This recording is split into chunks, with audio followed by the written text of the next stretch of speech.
লেগেছে দিয়েছি তো রক্ত রক্তের বন্যা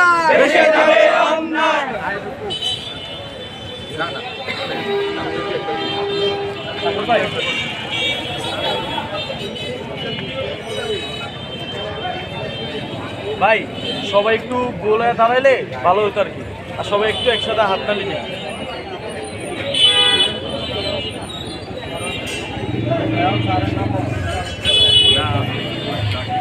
আপনার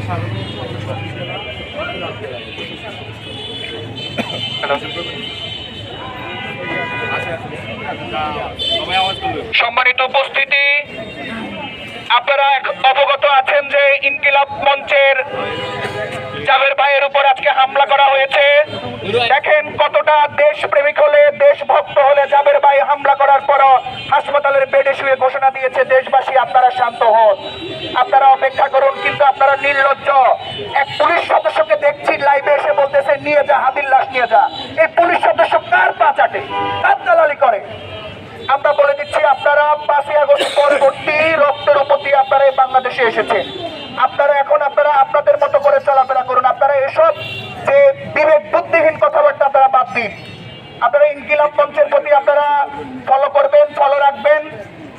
ইনকিলাব মঞ্চের ঘোষণা অনুযায়ী আমরা পরবর্তী বিক্ষোভের ডাক দিব ইনশাআল্লাহ। এ পর্যায়ে আপনাদের সামনে বক্তব্য রাখবেন আমাদের চাঁদপুরের ন্যায় ও ইনসাফের কণ্ঠস্বর, সকলের প্রিয় ব্যক্তিত্ব জনাব মোহাম্মদ নিয়াজ মোর্শেদ স্যার। নিয়াজ মোর্শেদ স্যারকে বক্তব্য রাখার জন্য বিনীতভাবে অনুরোধ জানাচ্ছি। ধন্যবাদ সাগরকে। প্রিয় চাঁদপুরবাসী, চাঁদপুরের প্রতিবাদী ছাত্র সমাজের প্রতিনিধিবৃন্দ, সকলকে সংগ্রামী সালাম ও শুভেচ্ছা জানাচ্ছি। আজকে নির্বাচনের 5 দিন আগে আমাদের এখানে থাকার কথা ছিল না। আমাদের কথা ছিল জনগণকে সচেতন করার কথা। আমাদের থাকার কথা ছিল জনগণের দ্বারে দ্বারে গিয়ে ভোটদান সম্পর্কে জনগণকে সচেতন করার কথা ছিল আমাদের। কিন্তু আমরা সেই কাজ স্থগিত রেখে এখানে একত্রিত হয়েছি, কারণ যদি ন্যায় ও ইনসাফের পথে বাধা তৈরি হয় তাহলে একটা নির্বাচনের মাধ্যমে হয়তো ক্ষমতার পরিবর্তন হবে, কিন্তু বাংলাদেশ ন্যায় ইনসাফের পথে যেতে পারবে না। আমরা নিশ্চিত করে বলতে চাই, ভোট শুধুমাত্র ক্ষমতার পালাবদল করতে পারে, কিন্তু ন্যায় ইনসাফের জন্য, ন্যায় ইনসাফের পক্ষের ছাত্র সমাজকে লড়াই সংগ্রাম অব্যাহত রাখতেই হবে। ভোটাধিকার শুধুমাত্র সিংহাসন আরোহীর পরিবর্তন করতে পারে, কিন্তু সিংহাসন আরোহী যদি ন্যায় ইনসাফের পক্ষে না থাকে তাহলে আমাদের নিশ্চিন্ত হওয়ার কোনো সুযোগ নাই। আমাদেরকে আমাদের লড়াই সংগ্রাম অব্যাহত রাখতেই হবে। আজকে হাদির হত্যার দাবিতে যে অবস্থান কর্মসূচি ছিল যমুনায়, সেখানে অতর্কিতে প্রশাসনের যেই প্রেতাত্মারা, ভারতীয় সাম্রাজ্যবাদের যে প্রেতাত্মারা, ব্রাহ্মণ্যবাদের যে প্রেতাত্মারা হামলা চালিয়েছে, তাদেরকে ইন্টারিম কিভাবে এখনো সতর্ক করছে না, তাদেরকে কেন এখনো সংযত করছে না, এটা জাতির জন্য অশনি সংকেত। হাদি হত্যার বিচারের দৃশ্যমান কোনো অগ্রগতি হয় নাই।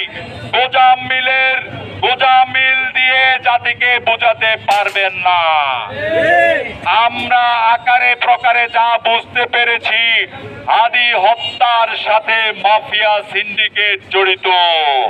হাদি হত্যার সাথে এদেশের প্রশাসনে, এদেশের সেনাবাহিনীতে গাপ্তি মেরে থাকা ভারতীয় এজেন্টরা জড়িত।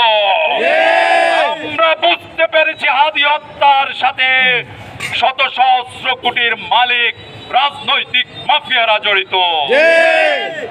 আপনারা মনে কইরেন না আপনারা 1000 কোটি টাকার মালিক দেখা পয়সা যাইবেন। হাসিনার মতো মাফিয়া টিকতে পারে নাই। আপনারা তো হলে ধৈঞ্চা, এই ধৈঞ্চাদেরকেও আমরা দেখে নিব ইনশাআল্লাহ। ন্যায় ইনসাফের পথে যদি আপনারা না আসেন, আগামী দিনে ইনকিলাব মঞ্চের আহ্বানে যে কর্মসূচি আসবে সেটাতে আমাদের ছাত্র সমাজ বাস্তবায়ন করে হাদি হত্যার বিচার আদায় করে ছাড়বে ইনশাল্লাহ। সকলকে ধন্যবাদ। আসসালামু আলাইকুম। ইনকিলাব জিন্দাবাদ। ধন্যবাদ।